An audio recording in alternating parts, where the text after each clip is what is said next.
السلام علیکم friends, welcome back to my channel novel by Umaira Ahmed. Friends, آج ہم اپنے ناول جرم عشق کا 4 ایپیسوڈ سٹارٹ کرتے ہیں۔ خود تو وہ بازو پھیلائے آنکھیں بند کیے گول گول گھومنے لگی، وہیں ابیہ نے ہوا کے جھونکوں سے اپنی اڑ رہی زلفوں کو ایک ہاتھ سے کان کے پیچھے کرتے ہوئے ڈرتے ڈرتے چھت کے نیچے جھانک کر دیکھا تو اسے سامنے فرمان گاڑی کی بونٹ پر لیٹا اسی سمت دکھائی دیتا دیا۔ فرمان کو دیکھتے ہی ابیہ شدید خوف کے زیر اثر ہل تک نہ پائی، مگر فرمان جو ادھر ہی نظریں گاڑے ہوئے تھا ایک شوق مسکراہٹ کے ساتھ زور سے چیخا، جان اتنی دیر، جلدی آؤ یار، دیکھو تو صحیح موسم کتنا خراب ہو رہا ہے۔ فرمان کی آواز نے ہی ابیہ کی واپس حرکت کرنے پر مجبور کر دیا، تو وہ جو فرمان کو دیکھتے ہی ساکت کھڑی تھی تیزی سے نیچے بیٹھ کر چھپ گئی۔ ابھی اسے وہاں بیٹھے 1 منٹ بھی مکمل نہیں ہوا تھا جب تیزی سے بارش شروع ہو گئی تو آمنہ اور ابیہ بھاگ کر نیچے چلی گئیں، جبکہ فرمان وہیں پہ بیٹھا اونچا اونچا ابیہ کا نام لے کر اسے پکارنے لگا۔ ویسے بڑی ظالم ہو یار، اتنی بارش میں مجھے باہر بیٹھایا ہوا ہے۔ بیہو بیہو یار، ٹھنڈ لگ رہی ہے، آ بھی جاؤ۔ کیا ہوا آمنہ، کون ہمارے گھر کے باہر اتنے اونچے اونچے چیخ رہا ہے؟ فرمان کی لاؤڈ آواز سن کر سائدہ بیگم کچن سے باہر نکل کر آمنہ سے سوال کرنے لگی، جبکہ ابیہ کا دل ڈوب مرنے کو کر رہا تھا۔ پتہ نہیں امی، کون پاگل ہے جو ابیہ کا نام لے لے کر بول رہا ہے؟ ابیہ کا نام؟ ابیہ کون؟ یہ تم جانتی ہو اسے؟ آمنہ کے بولنے کی دیر تھی کہ سائدہ بیگم سخت تاثرات کے ساتھ ابیہ سے مخاطب ہوئیں۔ آنٹی جی، مجھے سچ میں نہیں پتا کون ہے اور میرے پیچھے کیوں پڑ گیا ہے، جینا حرام کر دیا ہے اس نے میرا۔ ابیہ آنکھوں میں ڈھیر آنسو لیے سر جھکا کر سائدہ بیگم سے بولی، بیٹا برا مت منانا، لیکن تمہیں معلوم ہے آمنہ کے ابا کتنے سخت مزاج کے ہیں، اگر انہوں نے یہ سب دیکھ لیا تو جان سے مار دیں گے ہم دونوں کو۔ آنٹی جی میں کیا کروں، مجھے تو کچھ سمجھ نہیں آ رہا۔ سائدہ بیگم کی بات سنتے ہی ابیہ نے نم آنکھوں سے انہیں دیکھتے ہوئے کہا، کیا مطلب کیا کروں؟ ایسے شخص کے خلاف پولیس میں رپورٹ کرواؤ، تبھی اسے سبق ملے گا۔ نہیں نہیں آنٹی جی، مجھے کوئی تماشا نہیں کرنا، بس میری شادی ہونے والی ہے تو یہ سب کچھ صحیح ہو جائے گا۔ سائدہ بیگم کے مشورے پر ابیہ نے فوراً انکار کر دیا، وہیں سائدہ بیگم اسے عجیب سی نظروں سے گھورنے لگیں۔ مرضی ہے تمہاری، مگر اب تو کچھ کرو، ہمیں یوں بدنام کر رہی ہو، ہماری اس جگہ بہت عزت ہے۔ بی بی تم ایسے کرو، اپنے گھر چلے جاؤ تاکہ ہماری تو جان چھوٹے۔ سائدہ بیگم ابیہ کے قریب جا کر نفرت سے بولی تو ابیہ حیرانگی سے انہیں دیکھنے لگی۔ امی کیسے باتیں کر رہی ہیں آپ، باہر بارش ہو رہی ہے، آپ ابیہ کو گھر سے نکال رہی ہیں؟ تم تو چپ ہی کرو، کیسی کیسی سہیلیاں بنائی ہوئی ہیں، نہ جانے کن کن آوارہ لڑکوں کو اپنے پیچھے لگایا ہوا ہے۔ ابھی آمنہ نے ابیہ کی فیور میں بولنا ہی چاہا تھا کہ سائدہ بیگم نے اسے ڈانٹ کر چپ کروا دیا۔ وہیں ابیہ بھی اب برداشت ختم ہو گئی، تبھی وہ روتے ہوئے اچانک اپنا بیگ اٹھا کر گھر سے باہر نکل گئی۔ ابیہ کو گھر سے باہر نکلتے دیکھ کر فرمان تیزی سے گاڑی کے بونٹ سے نیچے اترا اور اس کے پیچھے چلنے لگا۔ بات تو سنو میری جان۔ فرمان کی آواز سن کر ابیہ اپنے مسلسل بہہ رہے آنسوؤں کو ہاتھ کی پوئی سے صاف کرتی ہوئی فرمان کو مکمل اگنور کر کے تیزی سے چلتی رہی۔ رکو تو صحیح میری چاکلیٹ، چلو گاڑی میں چلتے ہیں یار، کتنی تیز بارش ہو رہی ہے۔ بیہو رکو تو صحیح۔ خود کو اگنور کرتے دیکھ کر فرمان نے ابیہ کی بازو پکڑ کر اسے روکا تو اسے حیرانگی سمیت خوف سے دیکھنے لگی۔ یار سمجھو نا، بہت شدید قسم کی محبت ہو گئی ہے تم سے، تمہارے بغیر گزارا ممکن نہیں، بس میری زندگی میں آ کر مکمل کر دو مجھے۔ مسلسل ابیہ کو نظروں کے حصار میں لیے محبت بھرے لہجے میں بولنے کے ساتھ وہ گھٹنوں کے بل بیٹھ کر ابیہ کے بائیں ہاتھ کی رنگ فنگر میں ایک نہایت خوبصورت ڈائمنڈ کی انگوٹھی پہنا چکا تھا۔ وہیں ابیہ جو اب تک فرمان سے خوف زدہ تھی، اس کی اس حرکت پر شدید تپ گئی اور پھر لمحوں میں چہرے کے تاثرات تبدیل کرتے ہوئے اس نے ایک جھٹکے میں اپنا ہاتھ فرمان کے ہاتھ سے نکالا اور ایک زوردار تھپڑ اس کے منہ پر دے مارا۔ دور رہو مجھ سے، آخر سمجھ کیا رکھا ہے مجھے؟ ہاں، جب چاہو گے جو چاہو گے کرو گے اور بدلے میں تمہیں کوئی نہیں روکے گا۔ بس بہت ہو گیا، بہت کر لیا میں نے تمہیں برداشت۔ تھپڑ مارتے ہی ابیہ نے چیختے ہوئے رنگ اپنی انگلی سے نکال کر فرمان کے منہ پر ماری، جبکہ فرمان سرخ انگار آنکھوں سے بالکل خاموش غصے سے اسے دیکھ رہا تھا۔ کیا ہوا بیٹا، اتنا غصہ کیوں کر رہی ہو؟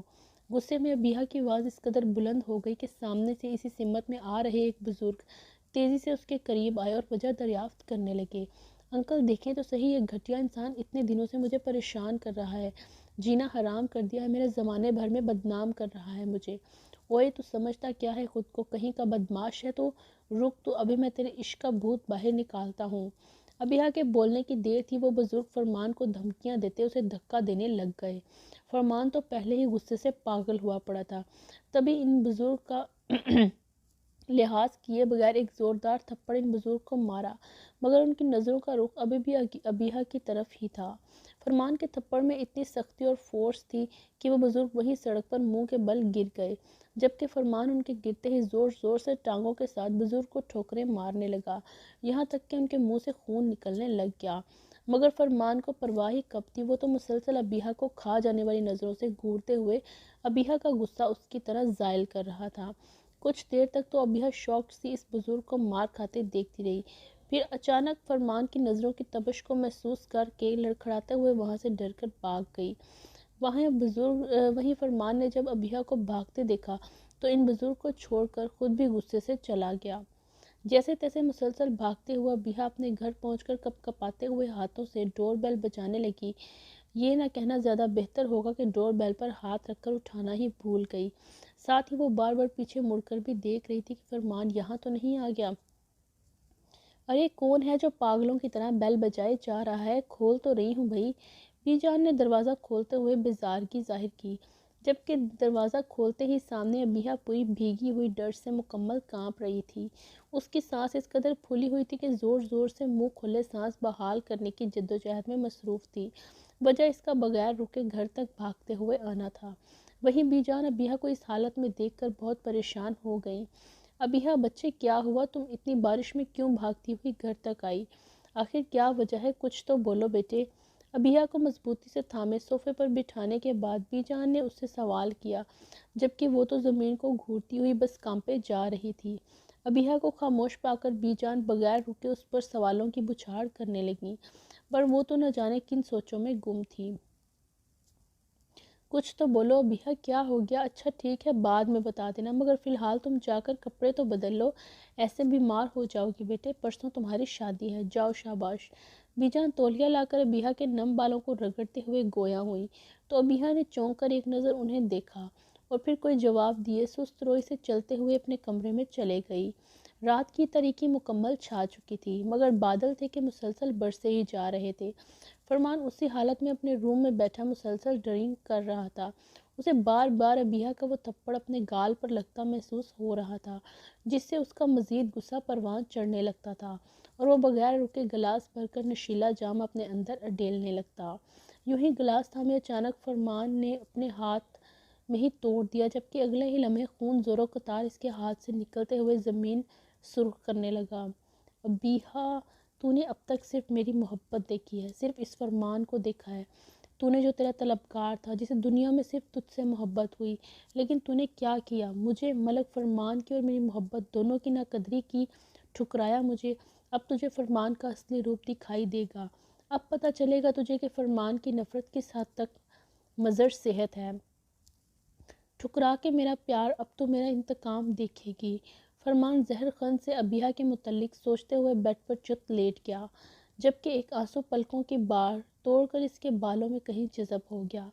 گہری سوچ کے ہی زیر اثر ابیہا کپڑے بدل کر اپنے کمرے میں بیڈ پر لیٹ گئی۔ اس کے دماغ میں بار بار وہ سارا واقعہ کسی فلم کی طرح گھومے جا رہا تھا، جبکہ دل و دماغ میں اس کے عجیب کشمکش چل رہی تھی۔ کیا میں نے صحیح کیا؟ شاید مجھے تھپڑ نہیں مارنا چاہیے تھا، مگر یہ کرنا ضروری تھا کیونکہ ایسے لوگوں کو اسی طرح سبق سکھایا جاتا ہے۔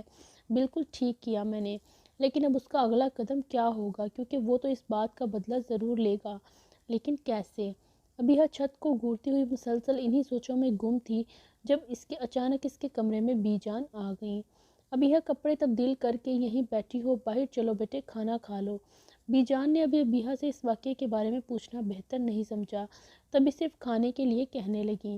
وہیں ابیہا نے مکمل خاموشی سے ایک نظر انہیں دیکھا اور اٹھ کھڑی ہوئی اور بی جان کے ساتھ کمرے سے باہر نکل گئی۔